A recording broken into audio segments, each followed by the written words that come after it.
We played hard. We set the standard. I believe we had a sense of brotherhood here.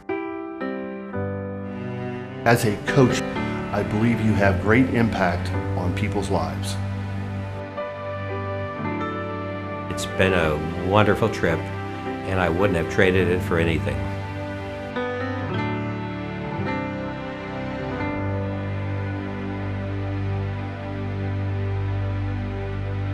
Well, for the history of the program, we started in 1892. We had a new history professor, Warren Detweiler, who had played college football, and he wanted to keep playing when he came here. Up through the First World War, we were very successful in football. But then in 1947, once again, looking for a head coach who could really start a program, build us up to what we wanted to be in the post-war era, and that was Robert Redmond. Well, Coach Redmond taught me and everybody to be resilient and work hard, and you'd end up a winner. You know, it was well organized and very professional. We had a good team. We had good ball players, and we had good coaches.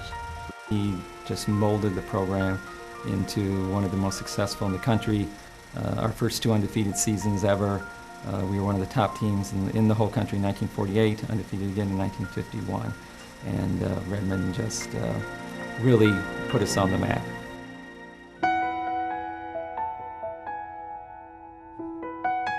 He was just young. He had fire in his eyes. He could only go one way because we had a dismal record prior to his coming to Bloomsburg. I played football for 19 years total, and I must say that I have never been through a tougher preseason football camp than the one with Coach Landis. I mean, we were the toughest, most fit guys that you would ever meet in a football program.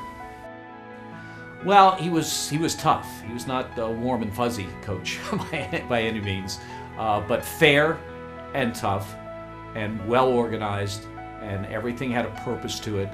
And it was clear from the start that as soon as the talent reached his coaching ability, that this was going to be a special program, and eventually it was.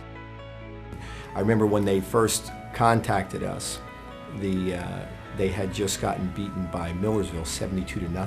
And then George Landis was hired as head coach with Lou Maranzon as assistant.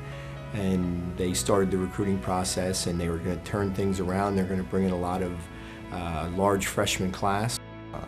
Football and development of a team is a tough operation. Some days you get hurt, some days you lose your position, some days the coach recruits somebody that's better than you, and with all that in mind, you still have to count on what's best for the team.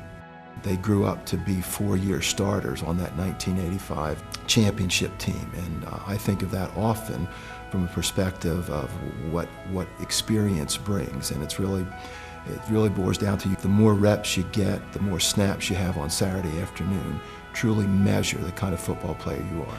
Mike Glovis sticks out as the kind of individual that worked real hard and was skillful at his trade. He was a quarterback. George brought in Jay Didia, and Jay became the starter, and Mike sort of took a back seat. Jay gets injured. He jumps in and wins 3 or 4 games for us to keep the '85 dream alive. A lot of times in that situation you quit, but I said, you know what, this is my team. You know, these are my guys, and I'm still going to be here because this is a special team. And in the 3rd game of the season, Jay got hurt. So the next 7 games of that year I started, and it was my senior year, and if I would have quit, I wouldn't have experienced it. You know, you talk about some adversity. We had a young man named Vernon Rochester who was paralyzed in his sophomore year, and he was part of that '85 team. From the first play from the line of scrimmage, Vernon Rochester, I pitched him back the ball on a toss sweep. He went around the end and was hit. As I ran up to him, went to pick him up and said, Vernon, you know, come on, let's get up, let's go. Don't let him see you're hurt, don't let him think you're hurt.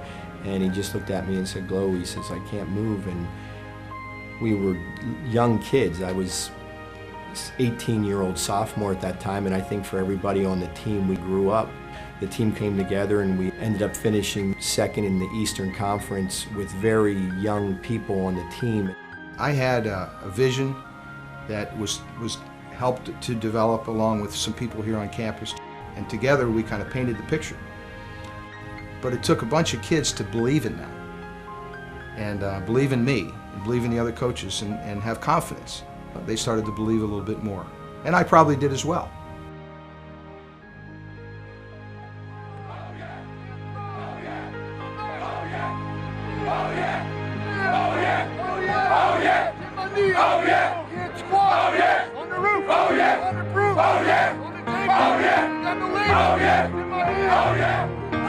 Danny brought not only his Westchester experience, but the experience of him as an individual. And he's a guy that is tough beyond belief, but passionate about his team, passionate about his football. He is a nuts and bolts offensive guy. He has transformed Bloomsburg University's offense. And if you go back and look at any of the statistics from any of the years, from Robert B. Redmond all the way up through, Danny Hale's offensive statistics will jump right out at you. He's won more games than any other coach in the history of Bloomsburg. He's just an outstanding model for a coach.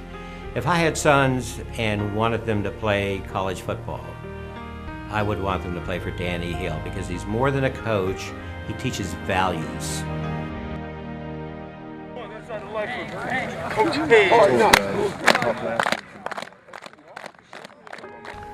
I played college football at Westchester University. It was Westchester State College at the time, 1964 through 68. Freshmen weren't eligible, so you really only had 3 years of varsity play, and I was fortunate to play all 4 years and had a real good college career, playing in 2 Tangerine Bowls myself.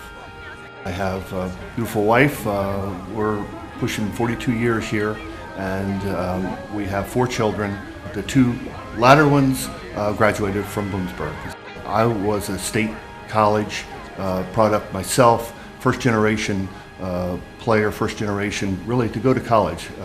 And so I know the importance of it, of being a student athlete, and I subscribe to that. We do work very hard. We're going to, both in the weight room as well as we want in the classroom, so they're productive citizens when they graduate. We don't belittle our players, we don't cuss them, I don't feel you have to do those type things in order to get the most out of kids. Rush has got the guards, tackles got the guards, Rush has got the tackles, corners are all one. I'm looking for assistant coaches that are that same way. I'm able to attract the players who really want to buy into that belief system and work hard, and I believe the end product, you don't come just to win. He wants them to be men of integrity. He wants them to be good husbands, to be good fathers, to be good sons, to be good people in the community. My belief as a football coach, as a coach period, I believe you have great impact on people's lives. I take my job very seriously as a football coach, and I think certainly at this level of Division II, I think we have great influence on young men for the rest of their lives, and that's why I'm here. I think the true satisfaction comes not necessarily with that record, which is obviously is unbelievable, but I think that people's lives being changed for the better is where his victories really are. I get a sense that every player that played under Danny wakes up Saturday morning and looks at the newspaper and opens the sports page and sees during the fall, did Bloomsburg win? And they do that because of Danny Hale. That's his legacy. Westchester coming on a blitz. Latour, play action. They get the blitz man on the block, and Latour goes long. He has Shuck in the end zone for touchdown. Dan Latour to Ryan Shuck, 39 yards for the score.